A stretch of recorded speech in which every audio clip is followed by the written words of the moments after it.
People that know me and or 11 viewers of my previous video will know that Lizzie, my girlfriend, and I recently ran an ultramarathon in support of her dad, who's sailing solo non-stop around the world in August later this year. Only 179 people have ever completed this feat, which is around about a quarter of the number of people that have been to space, or 10 times the number of views that I normally get on a video. And we set out to West Wales to visit her family earlier this month, and with me I have my camera and drone, and what follows in the rest of this is an interview with her dad whilst on the boat, along with some dolphins that actually came to visit whilst we were out sailing.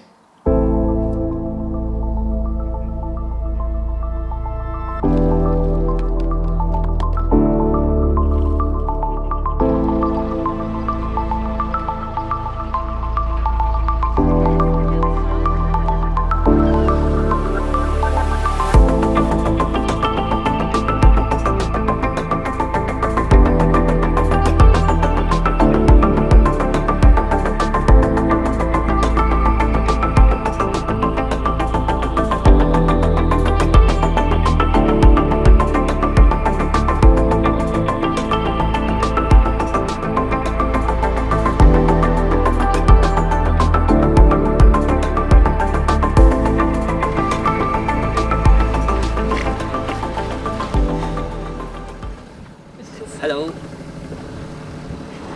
So shit. My name's Dafydd, and I'm from West Wales, where we are right now on the boat, Bendigedid. I have done quite a lot of sailing. I'd say not a lot solo. I've done about 50,000 miles. I sailed once around the world before, but that was crewed and we stopped. So this challenge is another step up, big step up, because it's solo and non-stop. It's a new event that has just been created by a guy called Marco Nonini, and it's a solo non-stop circumnavigation for production yachts. It was originally between 35 and 55 feet. So it's more for the non-professional sailor to have a taste of the challenges of going around the world solo non-stop. Leave from Corunna in northern Spain at 1 o'clock on the 26th of August. But I'll have to be there a week before, and then I need at least a week to get down there. So I'm planning to leave from West Wales around about the 8th of August. So go on then, a difficult question, why are you doing it? Who knows? It's more the draw of the adventure really than anything else. It's just you're going into an unknown physically and mentally for you, the boat and all the weather conditions, I guess. It's exciting adventure. Once I'd filled in my form and sent it off and entered the race, the next challenge I had was to find a boat. I was going to go for looking at a Sigma 36, and I phoned a good friend of mine, and he said, I've got the perfect boat for you in the shed here, in my barn. It's been here for the last 15 years or so. So we did a deal. I bought the boat and I spent sort of about 18 months doing her up in the barn. I know every single inch of this. I bought a hull and a deck basically, so I know the boat inside out, which is the best way to set off on such a challenge. My boat, called Bendigedid, which is a Welsh word for awesome, beautiful, fabulous, amazing. She's an S&S 34, and I believe it's the right boat for me to take on this challenge, the solo circumnavigation. Many S&S 34s have been around solo by various other skippers. Some of you might have heard of Jessica Watson. The young Australian girl took one of these round solo. Very early on, a contact actually through Clipper came on board as Curious Root Coffee Roasters. One of their founders there, Ed, sailed with myself on Glasgow in 07-08. He went off, set up his coffee business, and he and his wife Magda, they just love people who are crazy and go on crazy adventures. It was brilliant to have them on early, it's backed up my thoughts on my project. It's like somebody else believed in it. It was brilliant.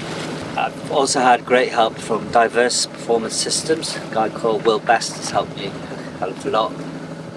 Local companies have come on board, been brilliant. Big thanks to all of my sponsors that have come on board, some from the very beginning.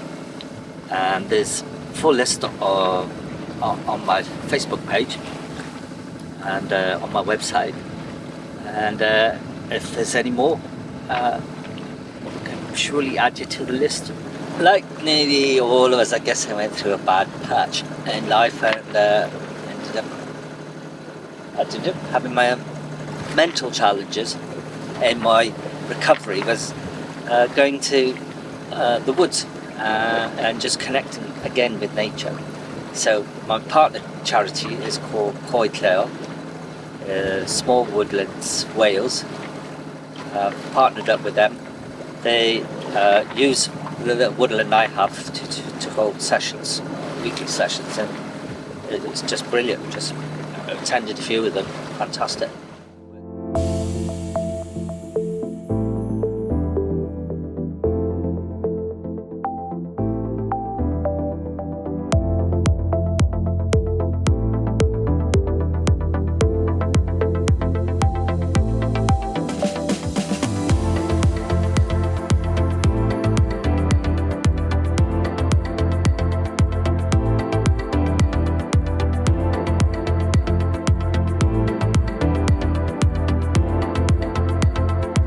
How much practice have you had on this boat? I've done the qualifier, and that was 2,000 miles. It took me about 2 weeks. I didn't have any. I quite enjoyed it, to be honest. But that's 2 weeks. Might have a different answer after 200 days. But that's part of the whole adventure, I guess. What are you going to do when you come back? That's a good question, but an unknown answer. I think there's going to be two scenarios though. One, you step off the boat and say, here's the keys, I'm done with sailing. Yeah. Or you say, I'll have a nice little steak, a glass of wine, and I might go off for another spin around. Yeah. Who knows? How do you feel about that, Joe?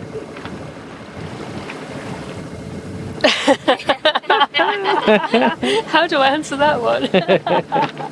We'll see. Okay, We'll see. I like it. What will you miss the most? Apart from me. Yeah.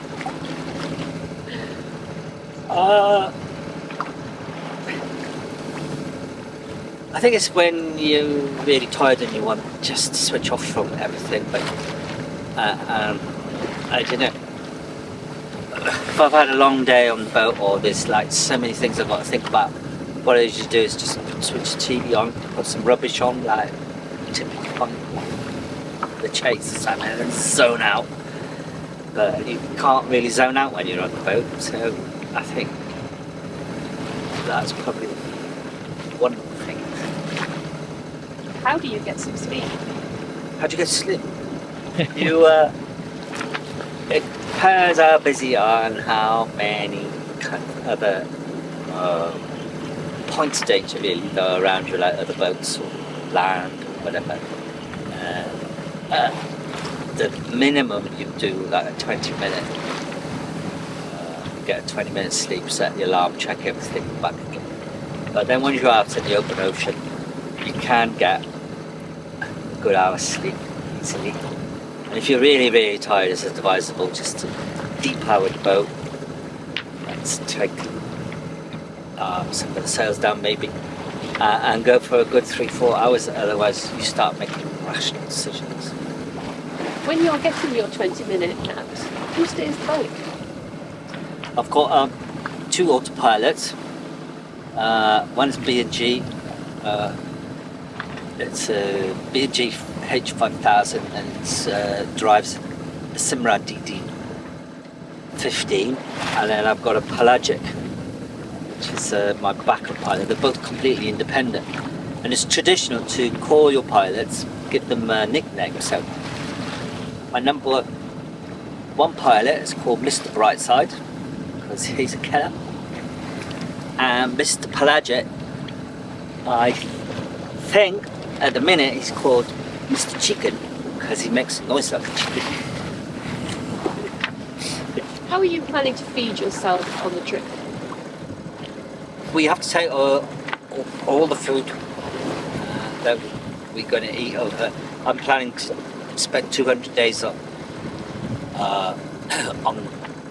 going around the world, so I need 200 days of food. And it's mostly going to be dried stuff, because I've only got a little tiny cooker. I don't have an oven. So it's dried nuts, dried fruit, and then also mostly dried milk. Can't really take much fresh stuff. And some sort of high protein stuff for when you're in bad weather and you do need energy, you need calories on board. Where do you go to the toilet? Where? Yes. Inside the boat there's a little heads, as we call it, on the boat, and you go there.